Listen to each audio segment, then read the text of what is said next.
Hi, my name is Danielle Brathwaite-Shirley. I'm an artist that uses digital media to archive Black trans people. I often look at the archive and see like a huge gap, a huge kind of failing of those that aren't archived, and an erasure and forgetting of certain bodies. And so how I approached archiving was that I needed to do it in a way that centered us and focused on us and our bodies and our stories and the way we tell them in order that they not be erased again. So in We Are Here Because of Those That Are Not, also known as blacktransarchive.com, the first thing that everyone is prompted with is their own identity. And depending on their identity, determines what they can see and what they can't see. And it was important for us to do that so that we could actually center particular people and say, okay, if you are Black and trans, we do not need you to sign a terms and conditions. We have an understanding that you are here and you will support those within the archive. But if you are cis and white, then you need to take on some accountability and some responsibility and acknowledge your position within this space, and that we can't feed you everything because it's not all for you. It's not made for you. It was made for us, by us, to archive us. Yeah, the radical potential of technology, I really feel. Well, let me start off with saying that most of this technology was not written for us.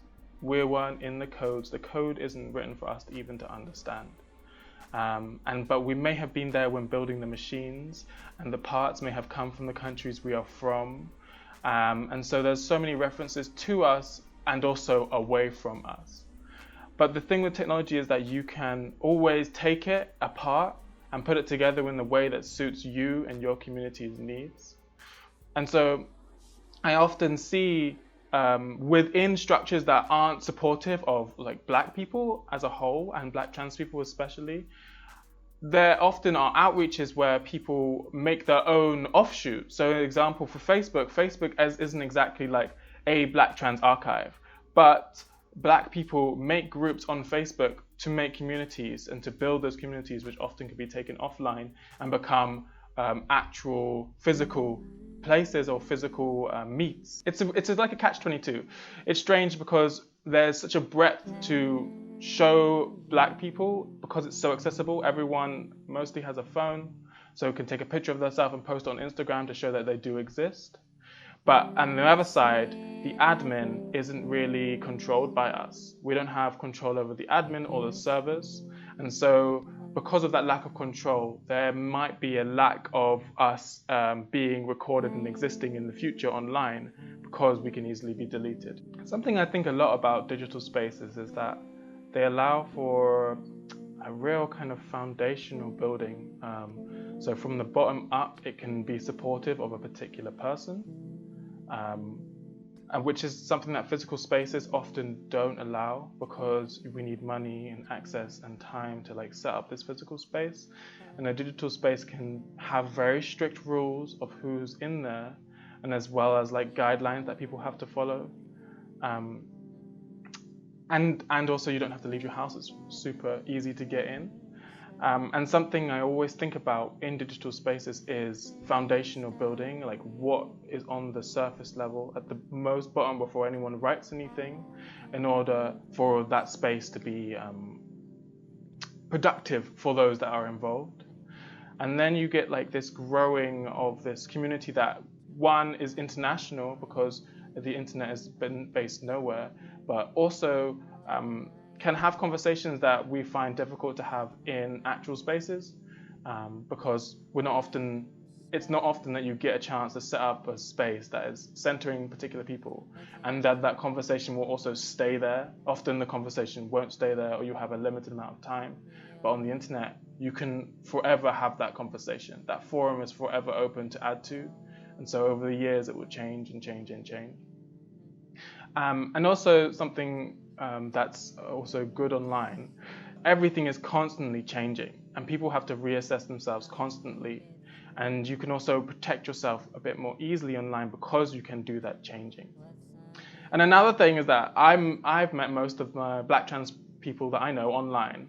And I know a lot of Black trans people find themselves online and find information about like the history of transness, what all the words mean, if the words are important to them or not, their communities, or maybe not their communities, but a community that represents them, and they can like liken themselves to that, which is like something that is very hard to find outside. Online, you have this breadth, and it kind of like shortens everything down, so the outside space can be much more specific than it would be if you just put an open call out. Yeah, I feel like there's a huge amount of surveillance on us currently, and it is making absolute bank from us. And in order for us to stop this, we need to figure out how to have our conversations away from this, and how to have important conversations away from people's like eyes. It shouldn't just be about that. We should be able to feed that into that, but also have those conversations on apps like Telegram or maybe our own apps, and also like start writing our own programs. I really believe in this thing about making our own programs, having Black code, something I don't know what it is yet, but I love a code that is more instantly understandable by a Black person because of their references. It kind of came out I had this conversation with this archivist in Glasgow, and they spoke to me and they said that the archive is neutral and all it does is collects information and stores them.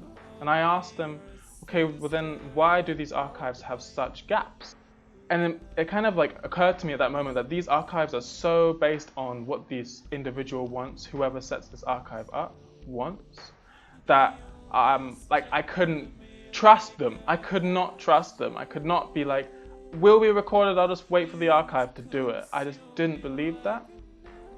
And I also knew that the archive didn't trust me to be in it. Because blacktransarchive.com, or We Are Here Because of Those That Are Not, was made with a bunch of Black trans people, we kind of talked about what does it mean to have choices within here? What does it mean if this archive is accessible to everyone?